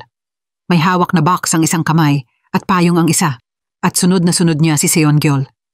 Nang paalis na sila, narinig ni Seongyol ang nagugutom na tiyan ni Osol, kaya iminungkahi niyang kumain muna sila. Nabanggit ni Osol na sobrang tamis ng pastries. Masarap ang pagkain, pero napansin ni Seongyol na parami ang tao sa restaurant. Lalo siyang naging uncomfortable at nagpasya na bumalik na lang sa kotse para hintayin si Osol. Sa sandaling iyon, tinawagan ng sekretary si Osol para sabihing nagbago ang venue ng meeting sa client. Sa airport na pala ito kung saan maraming tao. Nakaupo sa kotse, nanginginig at nag-aatubili, naghihintay para buksan ang pinto. Hiningi niya kay Osol ng panyo at guwantes. Pagkatapos ng malalim na paghinga, sa wakas ay nagkalakas siya ng loob, binuksan ang pinto ng kotse at naglakad papunta sa airport lobby. Patuloy na humihingi ng paumanhin si Osol sa lahat habang inilalagay niya ang sarili sa harap ni Seongyol, sinisigurong walang makakabangga dito. Nang makita niyang malapit na ang oras, may malaking grupo ng turista ang paparating. Mabilis na umatras si Seongyol, bumibilis ang paghinga. Sa huli, napuno siya at umupo na lang sa sahab habang dumadaan ang mga tao. Naalala ni Osol ang pulang payong na dala niya. Mabilis niyang binuksan ito at lumuhod, gumawa ng maliit na ligtas na espasyo para kay Seongyol, sinisigurong walang makakalapit sa kanya ngayon. Si Seongyol na labis na kinakabahan at natatakot, sa wakas ay nakahinga ng maluwag. Dahan-dahang isinandal ang ulo sa balikat ni Osol. Sa malawak na hall, ang maliit na pulang payong ay naging ligtas na kalungan para sa kaluluwa ni Seongyol. Sa sandaling iyon, ang dating makapangyarihang lalaki ay mukhang kaawa-awang nakikita. Matagumpay na nakipag-negotiate si Seongyol sa client at nang makita siyang kumpiyansa ulit, labis na ikinatuwa ni Osol. Nagmamaneho pa uwi ang dalawa nang tahimik na tiningnan ni Osol ang kanyang mga paa. Ang buong araw na pagsuot ng high heels ay labis na nagpahirap sa kanya. Nang mapansin ito, pinahinto ni Seongyol ang kotse at mabilis na umalis. Nang bumalik, may dala siyang bagong sapatos at pinilit si Osol na isuot kaagad. Nabanggit niyang masakit na siguro ito at hindi niya napansin dahil abala siya. Nang maisuot na, sinabi ni Osol na ang ganda talaga ng sapatos at labis siyang naging masaya. Pagdating sa bahay, nakatulog si Osol dahil sa pagod at hindi narinig ang sinasabi ni Seongyol. Pinapanood niya itong mahimbing na natutulog at hindi napigilang ngumiti. Sumandal siya sa upuan at pareho silang tahimik na nakatulog. Makalipas ang ilang sandali, nagising si Osol at lumingon para makita si Sunjol na natutulog sa tabi niya na ikinangiti niya ng maligaya. Naalala niya kung paano niya itinago sa ama ang katotohanan tungkol sa pagtatrabaho sa kumpanyang ito, marahil dahil gusto niya si Sunjol. Nang makita niyang magigising na si Sunjol, nagpanik si Osol at nagmadaling magsalita bago biglang lumabas ng kotse. Bago pa man makapagsalita si Sunjol, wala na siyang trace. Pagdating ni Osol sa bahay, nakita niyang nakatayo ang ama nito na may seryosong ekspresyon. Nalaman pala nitong nagtatrabaho siya sa cleaning company. Bilang isang janitor sa buong buhay niya, ayaw niyang ipagpatuloy ng mga anak ang ganitong trabaho, kaya sinabihan niya si Osol na mag-resign. Nakaupo si Sunjol sa opisina na labis na nababahala. Alam niyang hindi pumasok si Osol, plano niyang i-text ito para magtanong kung kumusta, pero hindi niya alam ang sasabihin. Nabanggit ng sekretary na baka may sakit si Osol at nag-day off. Nang marinig na may sakit si Osol, biglang tumayo si Sunjol sa pagkabahala. Para itago ang pag-aalala sa sekretary, maamong naupo ulit ito. Pagkatapos ng trabaho, dinalhan niya ng supplement si Osol sa bahay nito. Pagdating niya, nakita niyang papalapit si Osol. Mabilis niyang ipinasok ang mga dala-dala sa kamay nito kasama ang isang note na espesyal niyang isinulat para rito. Sinabi ni Sunjol kay Osol na napakabuti nito para sa kalusugan ng mga babae. Sa sandaling iyon, biglang lumabas ang ama ni Osol at tiningnan si Sunjol ng may hindi magandang ekspresyon. Pumasok sila sa bahay at naupo sa magkabilang dulo, parang nagmumukhang formal meeting ng magiging biyenan at manugang. Sinabi ng ama ni Osol na ayaw niyang magtrabaho ito sa cleaning company. Nang malaman ni Sunjol ang dahilan, ipinaliwanag niya ang kahalagahan ng trabahong paglilinis. Para sa kanya, hindi lang ito pag-aalis ng alikabok at basura, kundi pagbibigay din ng pag-asa sa buhay ng iba. Ipinahayag niya ang respeto sa kanyang team at staff. Bago umalis, kusang hinawakan ni Sungyol ang kamay ni Osol at taos-pusong sinabing napakahalaga nito sa kanya at huwag itong aalis. Gusto lang niyang manatili ito sa tabi niya. Kinabukasan ng umaga, sinabihan ng ama si Osol na bumangon at pumasok sa trabaho at ginawa pa ang paborito nitong rolled eggs. Tinawagan ng sekretary si Sungyol para sabihing gusto nang bumalik sa trabaho ni Osol. Masyadong natuwa si Sungyol at hindi mapigilan ang sarili. Nag-ayos pa ito ng damit sa fitting room. Bumalik si Osol sa kumpanya at masayang sinalubong ng lahat, may maliit pa silang selebrasyon para sa kanya. Habang pinapanood ni Sungyol ang kasiyahan ni Osol, hindi niya napigilang ngumiti. Nang gabi, nagkita-kita ang mga kasamahan sa isang barbecue restaurant. Sinadyang magsuot ng malaking sunglasses si Sungyol at umupo sa kotse, pinapanood si Osol at ang magulong bahay nito. Hindi siya makapasok pero napansin niya kung gaano kabait ang mga kasamahan dito. Nagsiselos, nagsuot siya ng isolation clothes, mask, guantes at sunglasses bago magpakita sa staff. May dala pa siyang maliit na upuan at naupo sa tabi ng lahat. Sinabi ni Sungyol na nagre-research lang siya ng market nang makasalubong niya sila. Pagkatapos ng dinner, sinabi ni Osol na sasakay siya ng bus pa uwi. Mabilis na inalok siya ni Sungyol ng ride, sabay sabi na papunta rin siya sa direksyon na iyon. Pero nakataw na pala ang kotse niya dahil sa illegal parking kaya napilitan silang maglakad ng magkasama pa uwi. Hinugot ni Osol ang tsokolating ginawa niya para kay Sungyol. Hindi pa ito nakakatikim ng tsokolate dati at naisip ni Osol na baka ayaw nito. Nang ilalagay na niya ito, biglang kinuha ni Sungyol ang kahon. Sinabi nitong paborito niya ang tsokolate. Pagdating sa bahay, binuksan ni Sungyol ang kahon. Tiningnan niya ang mga tsokolating ginawa ni Osol at natawa, sabay sabing pangit ang itsura. Nagkalakas ng loob, kumuha siya ng isa at dahan-dahang inilagay sa bibig. Ngumiti siya ng maligaya, na-realize niyang ang tsokolate at pag-ibig ay perpektong kombinasyon, nakakapagpasweet at masaya. Noong araw na iyon, pumunta si Osol at mga kasamahan sa Justice Department para maglinis. Responsable si Osol sa office area, kung saan maraming importanteng dokumentong hindi dapat galawin. Maingat siyang naglinis, pero biglang may staff na lumapit at sinadyang paalisin siya, pinapalinis ang natapong inumin malapit sa elevator. Habang walang tao sa opisina, dinurog ng staff ang isang dokumento sa mesa. Nang bumalik si Osol, sinunod niya ang utos ng staff at itinapon ang lahat ng hindi kailangang dokumento. Galit na galit ang supervisor nang makita na nasira ang judgment sa mesa dahil kay Osol. Naniniwala si Sungyol na hindi ito ang gumawa kaya makipagtalo siya sa kabilang panig at nagpa siya mag-file ng lawsuit. Alam ni Osol na dahil ito sa kanya. Malaking kawalan ang cleaning company at labis siyang nagsisi. Sa sobrang lamig ng panahon, tumakbo siya sa tambakan ng basura at nag-isa sa paghahanap sa mga papel. Lumapit si Sungyol at nang makita ang kalagayan ni Osol, hinawakan niya ito at masakit na sinabing tumayo. Sa sandaling iyon, malinaw na naintindihan nila ang nararamdaman ng isa't isa. Pero wala silang magawa. Ayaw ilagay ni Osol si Sungyol sa mahirap na posisyon o makasira sa kumpanya kaya kusang nagpasa siya ng resignation. Kahit ayaw na ayaw ni Sungyol, sa huli ay hindi niya napigilan si Osol. Umalis ito sa kumpanya habang bitbit ang gamit at nahulog ang mga ito sa hagdan. Tiningnan niya ang masasayang larawan kasama ang mga kasamahan at biglang bumuhos ang emosyong pinipigilan niya. Malakas na umiyak si Osol at bahagyang nawala ang sama ng loob. Noong araw na iyon, pag-uwi ni Sungyol sa malinis at maayos na bahay, nagulat siya nang makita niyang nandoon si Osol. Inanunsyo nito na magtatrabaho na siya sa bahay ni Sungyol simula ngayon at isiniwalat na hinamon ng kapatid niya ang dalawang lalaking nambuli sa ama nila. Maapektuhan nito ang sports career ng kapatid. Lumapit ang secretary kay Osol, sinabing matutulungan niya ito sa problema ng kapatid, pero kapalit ay titira siya sa bahay ni Sungyol. Makakatulong ito para sa treatment ng cleanliness obsession nito. Kinuha ni Osol ang spare key mula sa secretary at pumasok sa bahay ni Sungyol kasama ang maleta. Nakaupo siya sa sofa at naiinip habang pinapanood ang robot vacuum. Nang may tumunog sa doorbell, nagpanik siya at hindi alam kung uupo o tatayo. Napilitan siyang umupo at magkunwari na walang pakialam. Binuksan ni Sungyol ang pinto at naramdaman ang kakaiba sa bahay. Nang makita niya si Osol, hindi siya makapanatili ng komposura. Nagulat siya sa biglaang pagdating at maleta nito at patuloy na nagtanong. Walang magawa si Osol kundi sabihin na siya na ngayong housekeeper dito at ipapaliwanag ang lahat mamaya. Sinabi rin niyang aakyat siya para ayusin ang gamit. Hindi pa rin maintindihan ni Sungyol kung bakit ginagawa ito ni Osol at pinauwi ito. Habang nagtatalo sila, dumating ang ina ni Sungyol kasama ang ilang tauhan, may dala pang damit para sa kanya. Nang makita si Osol sa bahay, muling nag-away ang dalawa. Pinilit ni Sunjol na umalis kaagad ang dalawa. Pero nag-aalala ang ina na baka magkaproblema si Sunjol dahil kay Osol. Nang hindi sila umalis, si Sunjol na ang lumabas. Pumunta siya sa luxury hotel para matulog. Pero nang makarating, hindi niya nagustuhan ang baso, kumot, tuwalya at gripo. Tinawag niya ang reception at nabaliw ang babae sa front desk sa kakareklamo nito. Hindi alam kung saan galing ang supladong customer na ito. Hindi kontento, tinawag ni Sunjol ang cleaning team sa hotel. 3 staff ang pumasok at nagsimulang maglinis.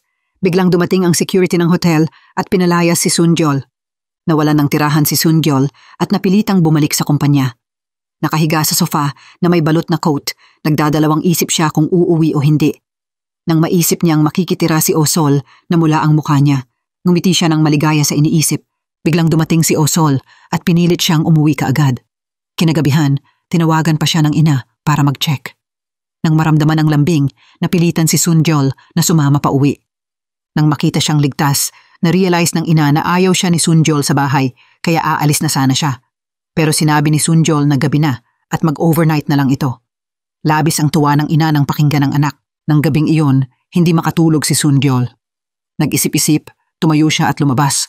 Nakita niyang natutulog si Osol sa sofa at nahulog ang kumot. Lumapit siya para takpan ito, pero biglang lumabas ang ina.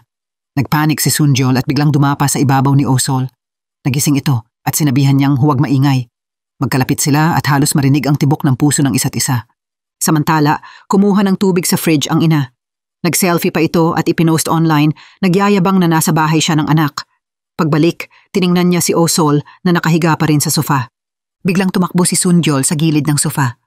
Makalipas ang ilang sandali, dahan-dahang nahiga siya sa tabi nito, nahihiya sa kalagitnaan ng gabi. Maya-maya, bumalik siya sa kwarto at kinuha ang kumot para kay Osol. Sabay sabing masyado siyang mainit at pwedeng gamitin o itapon nito ang kumot. Nang marinig ito, ngumiti na lang si Osol.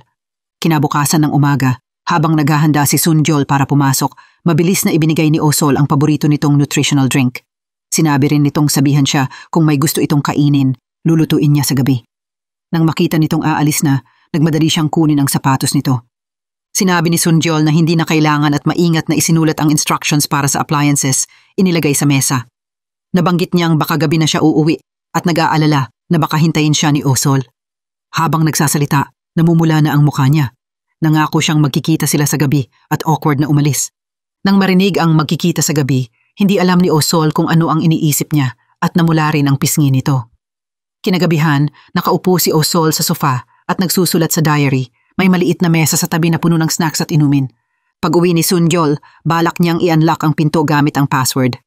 Nang maisip na nasa bahay si Osol, huminga siya ng malalim bago pinindot ang doorbell. Nagulat si Osol nang makita na maaga itong umuwi. Tiningnan ni Sunjol ang bahay na halos hindi na niya makilala sa sobrang gulo. Nagtanong pa ito kung may giyera ba sa sala. Pumasok si Osol sa sala ng palihim para hanapin ang diary niya. Hinanap niya sa lahat ng lugar pero hindi pa rin mahanap. Sa halip, nakita niya si Sunjol sa kusina na naglilinis ng kalat na nagawa niya. Nagsasalita pa ito sa sarili, hindi alam kung siya ba ang employer o ang naging katulong na. Noong araw na iyon, umuwi si Sunjol na may bitbit na paper bag at may ibibigay daw kay Osol. Napansin pala niyang malaki ang suot nitong tsinelas at baka hindi komportable kaya espesyal siyang bumili ng cute na bunny slippers para dito. Sa banyo, may pink na tsinelas din siyang inihanda para hindi madulas. Naglagay pa siya ng non-slip sticker sa sahig at naghanda ng bagong toothbrush para dito. Nang lumingon si Osol sa salamin, nakita niya ang set ng skincare products sa likod. Para sa kanya rin iyon mula kay Sunjol. Mahirap paniwalaan. Napaka-considerate talaga ni Sunjol. Hindi kayang pantayan ng ordinaryong lalaki. Habang naguhugas ng plato si Osol, nakita ni Sunjol sa sofa ang diary na hinahanap nito. Binuksan niya ito at nakita ang makulay at cute na notebook, may nakasulat pa sa likod. Nabasa ni Sunjol na may sulat si Osol na gusto niya ito. Nang makita itong palabas, mabilis niyang itinago ang diary sa siwang ng sofa. Nang mabilisang tignan ni Osol ang sofa, sa wakas ay nakita niya ang cute na notebook. Habang naliligo si Sunjol, hindi sinasadyang napaso siya sa mainit na gripo. Nang mapunta ang init sa salamin, napansin niya ang maliit na heart na nakadrawing dito at ngumiti. Noong araw na iyon, maingat niyang inihanda ang bulaklak at regalo para opisyal na mag-confess kay Osol. Kinakabahan siya at huminga ng malalim. Pag-uwi, palihim niyang itinago ang bulaklak at regalo sa likuran, hindi alam kung paano magsisimula. Napansin ni Osol ang bouquet sa likuran at sinabi kay Sunjol na may sasabihin din siya. Tinanong niya kung bakit nasa bahay nito ang pulang tasa niya at kung gusto ba siya nito. Pero hindi man lang nakapaliwanag si Sunjol. Diretsahan sinabi ni Osol na wala siyang balak magkagusto dito. Natulala si Sunjol. Kinabukasan ng umaga, pauwi na si Sunjol nang itulak niya si Osol sa harap ng cabinet.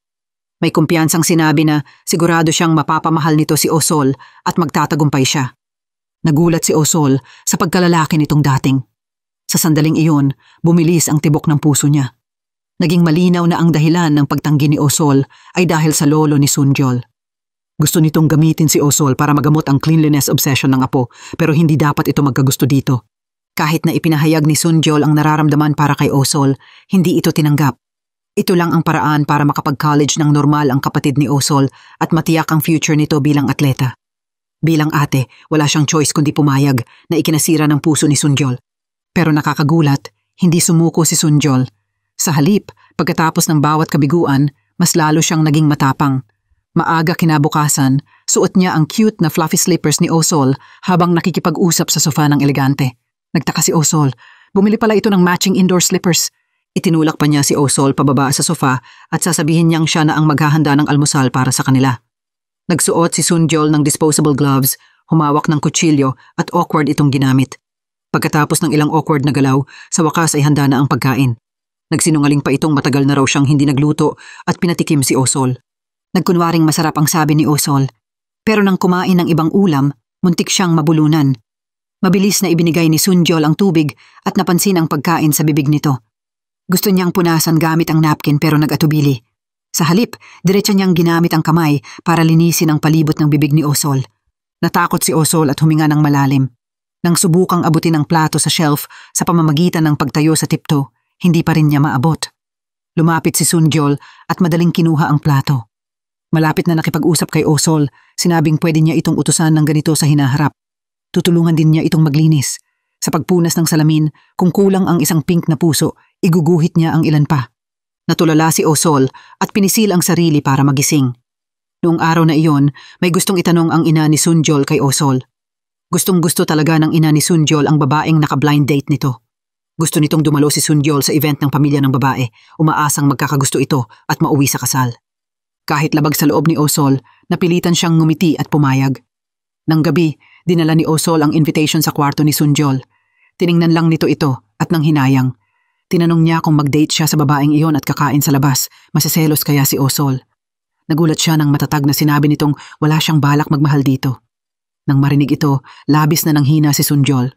Kinabukasan, lumabas si Sunjol at sinabing dadalo siya sa event para sa babaeng iyon at gabi na siya uuwi. Nagkunwaring kalmado si Osol at pinaalalahanan siyang mag-ingat sa daan.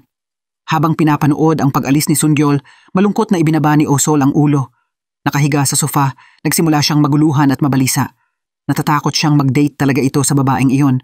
Pagkatapos makipagkita, malinaw na ipinahayag ni Sunjol ang saloobin. Sinabi niya sa babae na hindi niya ito gusto, hindi dahil sa may kulang, kundi dahil may gusto na siyang iba at nahihirapan siya sa one-sided love niya. Ngunit nakunan ng video ang usapan nila at naipost online na nagpapahiwatig na nag-date ang dalawa. Sa kumpanya, patuloy na tinawagan ni Sunjol ang mga reporter para ituwid ang maling balita, pero agad itong binabaan ng kabilang linya. Nang gabi, sinabi ni Sunjol kay Osol na huwag magkamali. Malinaw niyang tinanggihan ang babaeng iyon at hiniling na ituwid ng pahayagan ang impormasyon. Ang taong gusto niya ay si Osol. Kahit hindi ito nagmamalasakit, nararamdaman niyang kailangan niyang ipahayag ng tapat ang nararamdaman. Kinabukasan, pag-uwi ni Osol mula sa dinner kasama mga kasamahan, sinabi ni Sunjol na matagal na sigurong hindi sila nagkita at dapat itong lumabas ng madalas kahit gabi na itong umuwi. Pero sinabi ni Osol na medyo nag-aalala siya. Tinanong ni Sunjol kung tungkol sa kanya ang alala, pero hindi maipaliwanag ni Osol kahit halatang halata ang pag-aalala nito. Itinuro ni Sunjol ang sarili, nahihiya at namumula. Ang simpleng pagdinig lang niyon ay nagpasaya na sa kanya. Binuksan niya ang refrigerator, gustong uminom. Pero nagkamali siya at nakuha ang medicinal wine na ibinigay ng mga kaibigan kay Osol. Hindi tiningnan, diretsa niyang ininom. Nang makita ni Osol na mali ang nainom, mabilis niyang pinigilan, pero lasing na si Sunjol. Namula ang buong ulo nito at wala siyang choice kundi tulungan itong mahiga. Nakahiga silang magkaharap at tinitigan ni Osol si Sunjol. Labis ang guilt na nararamdaman niya at dahan-dahang hinawakan ang buhok at pisngi nito, Humihingi ng tawad habang nagkukunwaring hindi nauunawaan ang nararamdaman nito. Ngunit sa susunod na sandali, biglang bumukas ang mga mata ni Sunjol na ikinagulat ni Osol na gustong tumakas na lang. Mahigpit na hinawakan ni Sunjol ang kamay nito, dahan-dahang lumapit. Nang malapit ng halikan si Osol, mabilis itong umupo at tumakbo palabas ng kwarto. Kinabukasan ng umaga, nakaupo sila sa hapag. Inamin ni Sunjol ang nararamdaman kay Osol pero nag-atubili ito at paulit-ulit na tumanggi. Hindi kayang aminin ang nararamdaman para dito. Pinapaalala ni Sunjol ang mga sinabi ni Osol kagabi pero patuloy sa pagsisinungaling ito na dahil lang daw sa pagkalasing ni Sunjol. Biglang tumayo si Sunjol, kinuha ang kamay ni Osol at ipinadama sa mukha nito. Sinabi niyang hinawakan nito ang mukha niya kagaya nito kagabi at malinaw niyang naaalala. Pero mariin na itinanggi ito ni Osol. Nang magpanik ito at tumakbo, muntik siyang matumba. Nang malapit ng mahulog, hinila siya ni Sunjol sa kanyang mga bisig.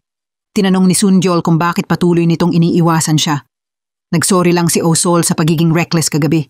May dinadala siyang sakit na hindi masabi at napilitang patuloy na tanggihan ang nararamdaman ni Sunjol. Nang gabi, magkasamang umuwi si Sunjol at Osol at nakita ang ina nito.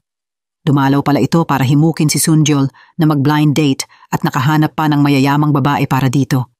Sinabi ni Sunjol na huwag na itong ulitin at may gusto na siyang iba. Hinila niya si Osol at sinabing ito ang babaeng gusto niya. Labis na nagulat ang ina ni Sunjol. Hindi niya inakalang magkakagusto ang anak kay Osol. Noong araw na iyon, pag-uwi ni Sunjol, marami siyang narinig na ingay sa loob. Nang buksan ang pinto, nagulat siya sa nakita. Maraming lalaki at babae ang nagsasayaw na may suot na mask. Napakalakas ng musika at puno ng excited na sigaw ang buong lugar. Parang nasa nightclub siya. Hindi sinasadyang nabasag ni Sunjol ang wine glass na inabot ng isang babae at mabilis siyang itinulak ng grupo sa gitna. Tawa ng tawa ang mga tao sa paligid at nagsimulang sumumpong ulit ang kondisyon ni Sunjol. Nagsimula siyang kabahan at hirapang huminga kaya tumakbo siya pabalik sa kwarto at agad na tinawagan si Osol pero hindi ito sumagot. Basang-basa sa pawis at pagod na pagod si Sunjol, nakahandusay sa sahig. Sa sandaling iyon, sa wakas ay narinig ni Osol ang pagring ng kanyang telepono pero hindi makapagsalita si Sunjol. Nasense ni Osol na may nangyari at nagmadaling tumakbo palabas ng bahay, diretsong pumunta sa tahanan ni Sunjol. Pagdating niya, nagulat din siya sa eksena sa loob ng bahay. Sinigawan niya ang lahat na umalis pero sobrang lakas ng musika kaya walang nakarinig. Walang choice kundi tanggalin ang plug at sumigaw para umalis ang lahat. Nang makita niyang nakahandusay sa sahig si Sunjol, bumalot sa kanya ang malalim na guilt at pag-aalala. Dahan-dahang pinunasan ng pawis sa noo nito, hinawakan ng kamay at humingi ng tawad sa pagdating ng huli. Sa sandaling iyon, na-realize ni Osol kung gaano niya talaga gusto ang lalaking nasa harap niya. Hindi siya umalis. Sa halip, buong gabi siyang nagbantay sa tabi ni Sunjol. Kinabukasan ng umaga, pagkagising ni Sunjol, agad siyang bumangon at hinanap si Osol sa bahay. Nang marinig ang ingay, nagmadaling pumasok si Osol. Mahigpit niyang niyakap si Osol at sinabi kung gaano siya nag-alala, natatakot na may mangyari sa kanya. Ipinilit niyang hindi pwedeng umalis si Osol kahit isang hakbang lang at kailangan nilang magkasama ng 24/7. Sa wakas, hindi na tumanggi si Osol at nangakong mananatili siya sa tabi ni Sunjol ng buong 24 na oras. Naiyak si Sunjol sa tuwa, dahan-dahang inangat ang baba ni Osol at sa wakas ay naghalikan sila ng masaya. Hindi na sila nagtago o nagsinungaling sa isa't isa kundi tapat na sa nararamdaman. Ang pakiramdam ng mabilis na pagtibok ng kanilang mga puso ay napakaganda. Habang naliligo si Sunjol sa banyo, nakaupo si Osol sa may pinto para hintayin ito. Pagkatapos lahat, pinangako niyang mananatili siya sa tabi nito ng 24 na oras. Pero pagkalipas ng 2 oras ng pagligo, hindi pa rin lumalabas si Sunjol at naiinip na si Osol. Naglaro siya ng 2 pares ng bunny slippers habang nakikinig sa washing machine na matapos ang cycle. Tumakbo si Osol at si Sunjol, nabasa pa ang buhok ay binuksan ang pinto para hanapin siya.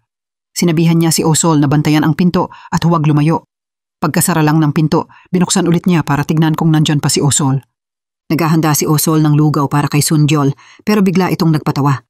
Sinabi nitong masyadong mahina para hawakan ang kutsara kaya kumuha si Osol ng isang kutsarang lugaw, hinihipan at pinakain siya. Nagulat siya nang magkunwaring masyadong mainit ito para kay Sunjol. Nag-alala si Osol at lumapit para tanungin. At sinamantala ni Sunjol ang pagkakataon para hilain siya sa kanyang mga bisig, sinabihang huwag lumayo.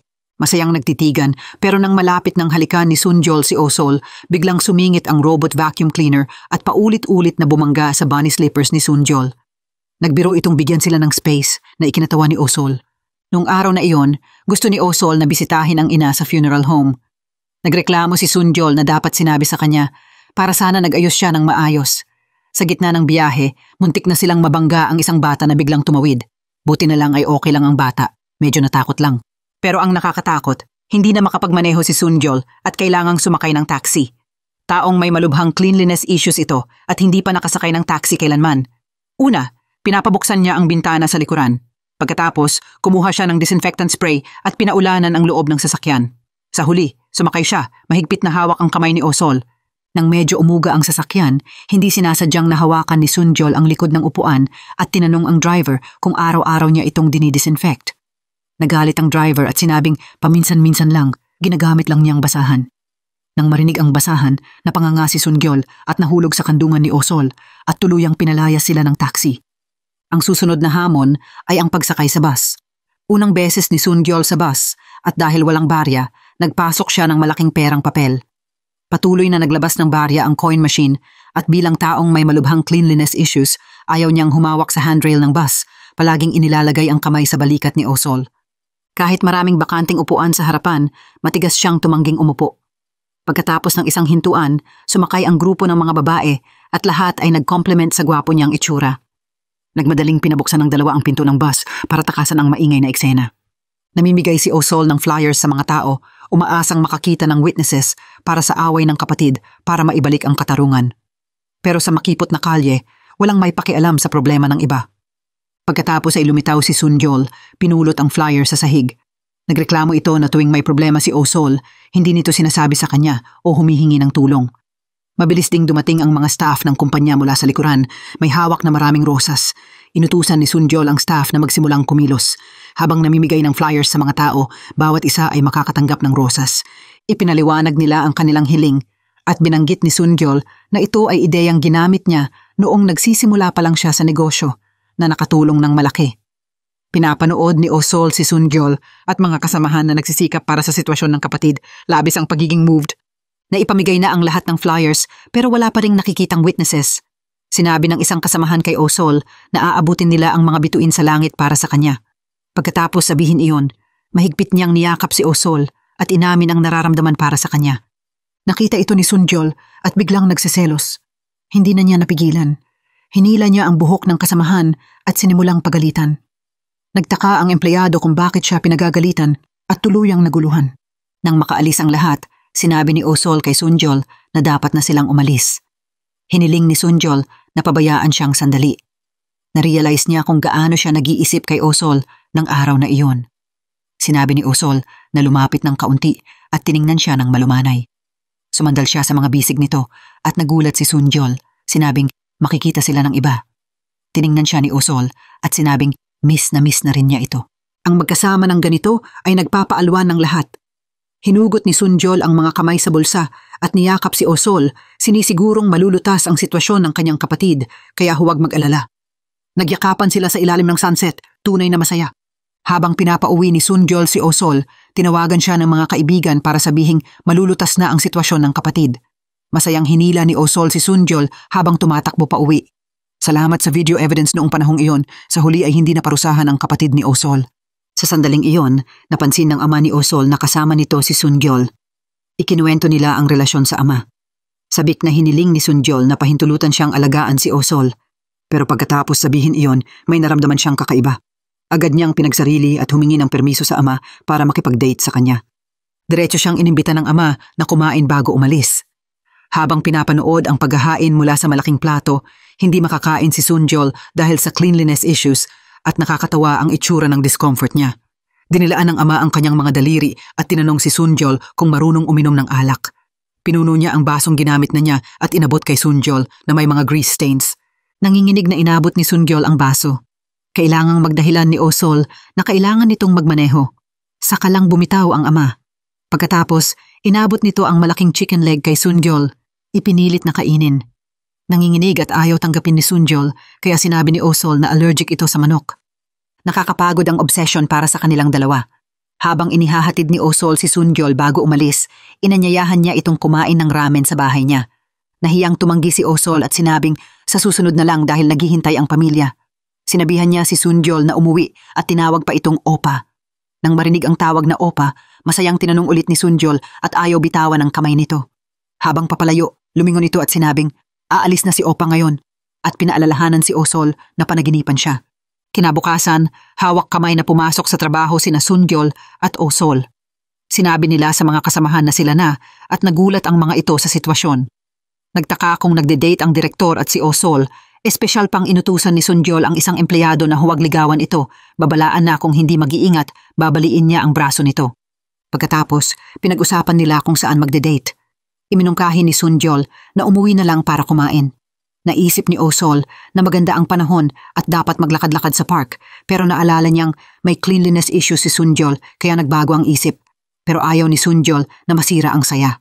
Matapang niyang sinabing pwedeng pumunta sa park. Nasa park na sila nang may tumakbong grupo ng mga bata at mabilis na nagtago si Sunjol sa likod ni Osol. Pagkatapos ay may tumakbong aso at kumahol at muling nagtago si Sunjol kay Osol. Napansin ang discomfort nito kaya sinabi ni Osol na giniginaw siya at gusto nang umuwi para kumain ng ramen.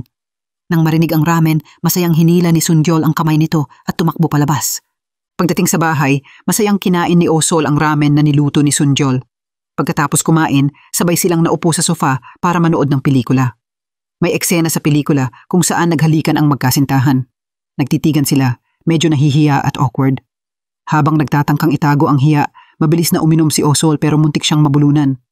Mabilis na pinunasan ni Sunjol ang inumin sa bibig ni Osol at nagtitigan sila, lumilikha ng romantikong atmosfera.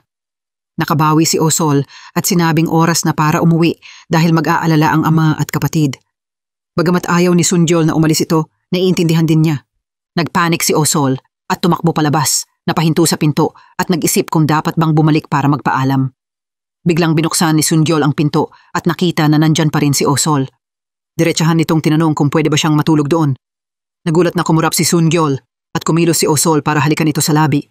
Niyakap niya ito at sa wakas ay nagkaroon sila ng malalim na halikan. Nakasuot ng shirt ni Sunjol si Osol habang nag-aalmusal sa hapag. Maingat na pinunasan ni Sunjol ang mumo sa sulok ng bibig nito. Nang uminom ng gatas, may natira sa labi ni Osol. Lumapit si Sunjol at hinalikan ito, sinabing ang cute niya. Nagpa-cute pa ito, humingi ng isa pang halik. Sa sandaling iyon, sobra na ang tamis nila. Dahil mahal niya si Sunjol, laging maagang gumising si Osol para maglinis. Natutunan niya ang heart-shaped window cleaning technique nito. Sa ilalim ng kama, nagwalis siya ng maraming alikabok at basura.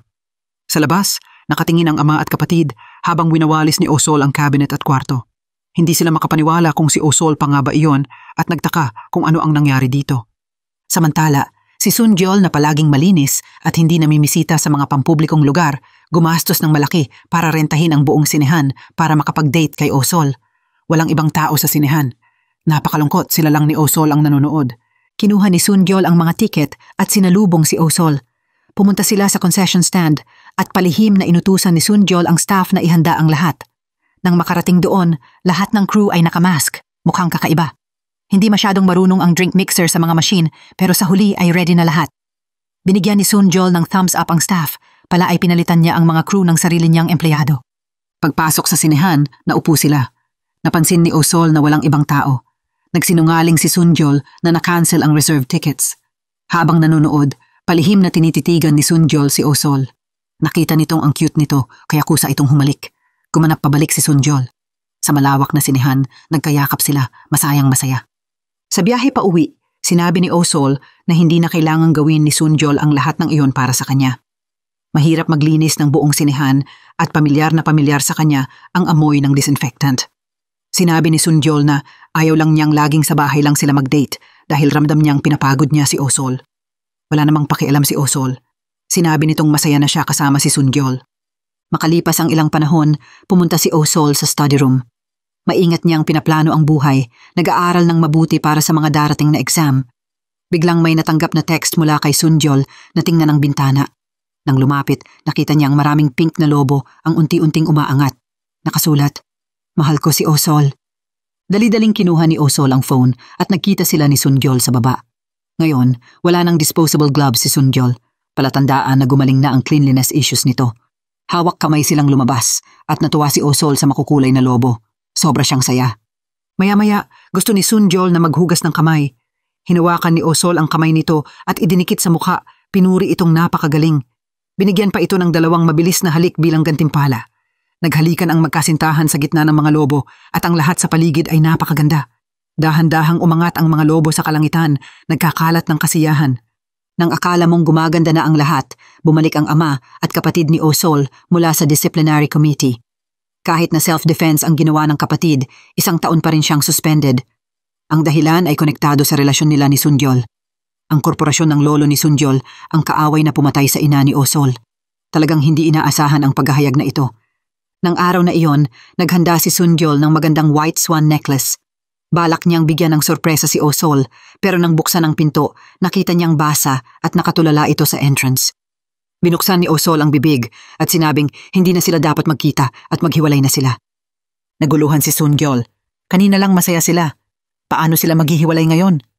Siyempre, may sariling dahilan si Osol. Ang pagkamatay ng ina nito ay konektado sa lolo ni Sunjol at naapektuhan ang sports career ng kapatid dahil sa relasyon nila. Wala siyang choice kundi masakit na makipaghiwalay. Kung ibang tao, ganito rin ang pipiliin. Pumunta si Sunjol sa lolo. Tinanong niya kung bakit ginawa nito ang mga bagay na iyon noon at nanakit ng iba. Habang noon ay kaya niyang tiisin, ngayon gusto nitong saktan ang kapatid ni Osol. Sinabi ni Sunjol na hindi niya pakakawalan si Osol. Lalaban siya hanggang dulo. Ikinuwento ng lolo ang nangyari sa Yungangdong 6 na taon ang nakalilipas na biktima ang ina ni Osol. Pinilit niyang makipaghiwalay si Sunjol. Habang nagmamaneho pa uwi, inisip ni Sunjol ang lahat ng nangyari. Sa sobrang lungkot, hindi niya napansin ang malaking truck na papalapit na nagresulta sa aksidente. Sa emergency room, hindi alam ni Sunjol kung buhay pa siya o patay na. Malubha ang kalagayan niya. Nagmadali si Osol sa ospital. Nang makita ang sugatan at nakahiga, labis ang guilt at sisi niya. Inamin nitong kasinungalingan lang ang paghihiwalay nila. Sinabi nitong peke rin ang galit niya rito. Pero sa sandaling iyon, wala nang naririnig si Sunjol. Pagkatapos ng 1 linggong paghihintay, sa wakas ay nagising si Seonjol. Sinabi ng ina na araw-araw dumadalaw si Osol, naghihintay na magising siya. Nang malapit nang dumating si Osol, narinig niya na nagising na si Seonjol. Nagpasya siyang hindi na ito puntahan, pero patuloy na naghintay si Seonjol sa labas ng kwarto. Matapos kumbinsihin ni Seonjol, sa wakas ay dumalaw ang lolo sa pamilya ni Osol para humingi ng tawad. Kahit 6 na taon na ang nakalilipas, mahirap para sa pamilya ang patawarin siya, pero ito ay maliit na hakbang para gumaan ang relasyon. 2 taon ang lumipas, bumalik si Seonjol mula sa Amerika. Sa araw na iyon sa airport, may lasing na napakadumi na nahulog. Tinulungan siya ni Seonjol na amoy pa ang bote ng alak. Hinawakan niya ang kamay nito at inayos ang magulong buhok, sinabing mas maganda siya ngayon.